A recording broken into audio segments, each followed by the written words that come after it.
Assalamualaikum warahmatullahi wabarakatuh.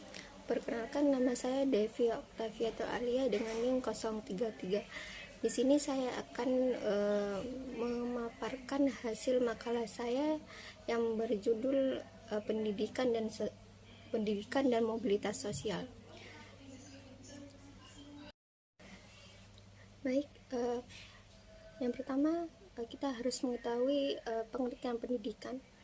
Pendidikan adalah usaha secara sadar yang dilakukan seseorang untuk mewujudkan tujuan-tujuan belajar. Tujuan pendidikan sendiri adalah agar anak bisa secara aktif mengembangkan potensi dirinya untuk memiliki kekuatan spiritual keagamaan, pengendalian diri, kepribadian, kecerdasan, memiliki akhlak mulia, serta bisa hidup mandiri di tengah masyarakat, bangsa, dan negara. Kemudian pendidikan mempunyai fungsi, yakni yang pertama transmisi kebudayaan.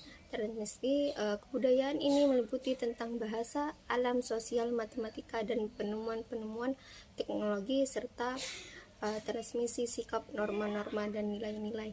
Yang kedua, memiliki dan mengajarkan peran sosial. Tugas pendidikan di sekolah untuk menghasilkan tenaga kerja yang ahli dalam bidangnya. Yang ketiga, integrasi sosial. Di Indonesia terdapat banyak suku, agama, bahasa, budaya. Hal ini yang akan menimbulkan disintegrasi sosial yang cukup besar. Maka tugas pendidikan sekolah sangat penting dalam menyatukan atau untuk mengintegrasikan hal-hal tersebut. Yang keempat, inovasi sosial. Inovasi ini biasanya diperoleh dari hasil kegiatan penelitian pada perguruan tinggi yang dilakukan oleh mahasiswanya. Dalam penelitian tersebut akan menemukan hal-hal yang baru yang nantinya akan menimbulkan pembaruan di bidang teknologi maupun ilmu pengetahuan. Yang kelima, perkembangan kepribadian anak. Pendidikan sekolah akan membantu anak untuk mengembangkan intelektual, keterampilan, dan pengetahuannya, dan membimbing kepribadian anak untuk lebih baik. Selanjutnya, kita harus mengetahui pengertian mobilitas sosial. Mobilitas sosial adalah gerakan seseorang atau kelompok dari suatu posisi sosial ke posisi sosial yang lain dalam suatu struktur sosial. Dan bisa diartikan juga mobilitas sosial adalah perpindahan dari kedudukan tinggi atau sebaliknya. Kedudukan tersebut bisa diartikan sebagai situasi tempat ataupun bisa berarti status.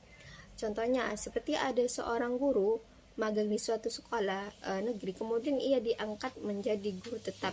Dari segi status sosial ia menjadi meningkat karena sebab perubahan tersebut. Dari status yang meningkat tersebut ia akan lebih dihormati.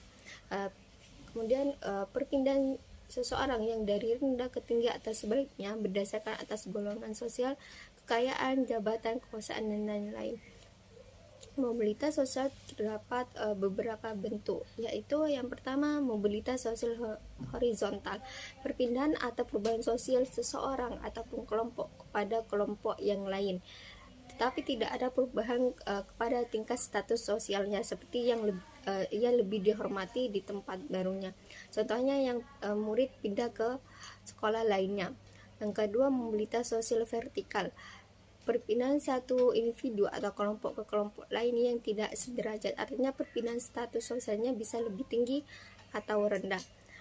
Mobilitas sosial vertikal dibagi dua bentuk sesuai dengan arahnya, yakni mobilitas vertikal ke atas. Mobilitas vertikal ke atas masih dibagi lagi menjadi dua. Yang pertama, perpindahan status yang lebih tinggi ialah seseorang yang pindah ke status lebih tinggi dari status sosial sebelumnya. Akan tetapi ia sebelumnya sudah mempunyai status sosial yang sudah cukup bagus. Contohnya guru yang diangkat menjadi kepala sekolah. Kedua, adanya pembentukan kelompok baru. Dengan adanya pembentukan kelompok baru, ini ada peluang kepada seseorang untuk meningkatkan status sosialnya. Mobilitas vertikal ke bawah juga masih dibagi dua, yakni pertama, kedudukannya turun. Suatu individu status sosialnya turun lebih rendah dari sebelumnya. Contoh, seseorang yang menjadi guru di sekolah lalu dipecat karena melanggar peraturan menjadi seorang guru. Yang kedua, status kelompok turun. derajat atas status kelompok turun berupa disintegrasi kelompok sebagai kesatuan. Kemudian ada mobilitas antar generasi, perubahan yang terjadi antara dua generasi atau lebih, misalnya generasi tua dan muda, ini orang tua, anak, cucu, dan seterusnya. Perkembangan yang dilihat bukan dari keturunannya, namun perpindahan atau perubahan status sosial dari generasi satu ke generasi lainnya. Kemudian ada mobilitas sosial intragenerasi. Intragenerasi ialah perpindahan individu atau kelompok yang terjadi dalam satu generasi. Contohnya, ada seseorang yang dulunya orang miskin, tapi karena ia tekun dalam pekerjaannya, ia terus berusaha tanpa menyerah sehingga dari hasil kerjanya dalam kerja ia menjadi sukses. Kemudian ada mobilitas sosial geografik. Biasa ini perpindahan kelompok atau individu dari wilayah, daerah atau negara ke wilayah yang lainnya. Contohnya, seseorang pindah dari Jakarta ke Sumatera. Kemudian setelah kita mengetahui pengertian mobilitas sosial dan pendidikan, saya akan menjelaskan hubungan pendidikan dan mobilitas sosial. Hubungannya dalam mobilitas sosial dalam suatu masyarakat tentu dipengaruhi oleh banyak faktor. Salah satu faktor yang mempengaruhi mobilitas adalah pendidikan, yang mana pendidikan menjadi faktor penting dalam mendorong terjadinya mobilitas sosial, karena pendidikan sebagai sarana untuk meningkatkan posisi sosial seseorang. Dengan pendidikan diharapkan seseorang yang mempunyai status sosial rendah akan menjadi meningkat status sosialnya melalui pendidikan. Para tokoh pendidikan juga menaruh harapan besar kepada pendidikan untuk bisa merubah nasib seseorang lebih baik, yang mana pendidikan dipandang juga sebagai jalan untuk mencapai kedudukan yang lebih baik di dalam masyarakat. Makin tinggi ia menempuh pendidikan, maka harapan untuk mencapai cita-cita yang ia inginkan akan semakin besar. Kemudian dengan adanya pendidikan ini juga diharapkan agar dapat mencairkan kepada batasan golongan-golongan sosial. Banyak contoh-contoh yang dapat kita lihat di sekeliling kita, bahwa mereka yang dulu yang punya tingkat sosial rendah sekarang mempunyai tingkat sosial yang tinggi. Ini karena pendidikan. Dan di sekolah di sekolah itu tempat kita mendapatkan peluang meningkatkan status peserta yang dari golongan rendah. Mereka di sekolah mempunyai hak sama, yaitu hak yang sama menempuh pelajaran, memakai seragam yang sama, diajar oleh guru yang sama, memiliki buku yang sama seperti kelompok yang tinggi. Karena di sekolah yang dilihat bukan dari pakaian atau golongan dari tinggi atau rendahnya, tapi yang dilihat dari segi prestasinya. Mereka mempunyai prestasi dalam hal kegiatan ekstrakurikuler, organisasi, bidang akademis, dan kegiatan sekolah lain-lainnya. Tadi saya sudah menjelaskan tentang hubungan pendidikan dan mobilitas sosial, dan juga menjelaskan pengertian pendidikan dan mobilitas sosial. Setelah itu tentu dalam hubungan pendidikan dan mobilitas sosial ada dampak positif dan negatifnya. Berikut dampak positif ialah suatu hal yang dapat mendorong kita untuk bisa maju lagi, memperbaiki tingkatan sosial masyarakat yang lebih baik lagi, dan meningkatkan integrasi sosial, memberikan motivasi bagi masyarakat untuk bisa berprestasi dan maju agar meningkatkan status sosialnya. Dengan mendapatkan kedudukan baik, seseorang akan dapat memperbaiki kehidupannya untuk lebih baik lagi. Dan dampak negatif ialah suatu hal yang akan menimbulkan konflik. Sama hal dalam mobilitas sosial yang ada di masyarakat, terdapat banyak konflik di dalamnya, yaitu seperti terjadinya konflik antar kelas, antar kelompok, antar generasi, dan sebagainya. Yang pertama, konflik kelas sering terjadi di lingkungan produksi seperti pabrik yang tempat kepentingan buruh untuk mendapatkan kesejahteraan, yakni melalui upah yang didapatkan dari pekerjaan. Namun mereka sering tidak mendapatkan keadilan, yang mana mereka tidak mendapatkan gaji yang seharusnya mereka terima. Yang kedua, konflik antar kelompok sosial. Kelompok sosial ada beberapa bentuk, yakni profesi, agama, dan suku. Konflik yang ditimbulkan biasanya dari salah satu kelompok mendominasi kedudukan dan status sosial dari yang saya sebutkan tadi. Terus yang ketiga, konflik antar generasi. Konflik antar generasi ini terjadi antara generasi tua dan generasi muda, yang mana generasi tua masih mempertahankan nilai-nilai yang lama, sedangkan generasi muda ingin ada pembaruan. Dan untuk memenuhi tugas makalah saya ini, saya membuat mini riset yang mewawancarai guru saya sendiri di salah satu sekolah dasar SDN 2 Alesrejo yang terletak di Kecamatan Wongsorejo, Desa Alesrejo, Kabupaten Banyuwangi. Saya melakukan wawancara dengan narasumber yang saya sebutkan tadi, yakni guru saya yang bernama Khalifatul Qomaria SE.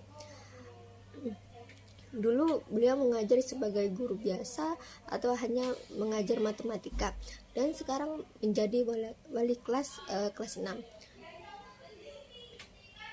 Selain beliau menjadi guru di sekolah, beliau juga membuka les di rumahnya, dan saya mewawancari beliau melalui chat WA dengan mengajukan beberapa pertanyaan tentang mobilitas sosial yang pernah beliau alami. Yang pertama, saya menanyakan apakah beliau pernah mengalami mobilitas sosial selama ada di lingkungan sekolah. Dan yang kedua pertanyaannya, penyebab narasumber melakukan mobilitas sosial tersebut. Dan yang ketiga pertanyaannya, ada dampak yang dirasakan beliau dari mobilitas sosial pendidikan yang dialami.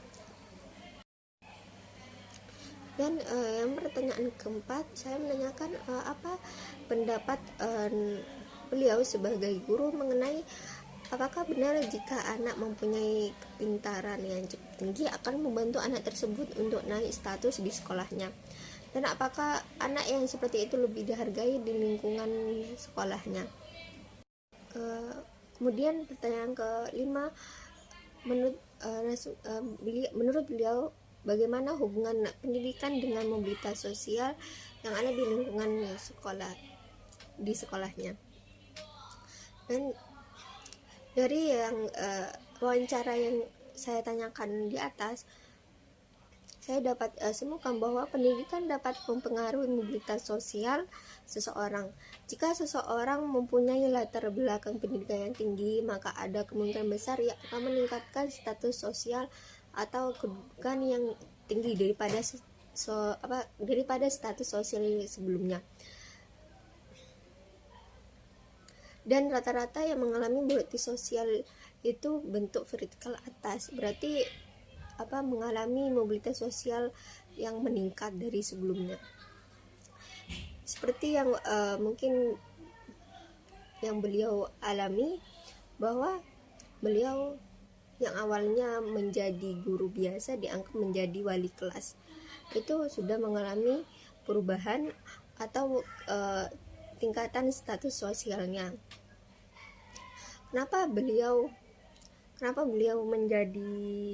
diangkat menjadi wali kelas? Mungkin beliau menjawab karena beliau mempunyai latar belakang pendidikan yang tinggi, dan kepala sekolah mempercayai beliau, yaitu karena mempercayai beliau lulusan pendidikan yang tinggi.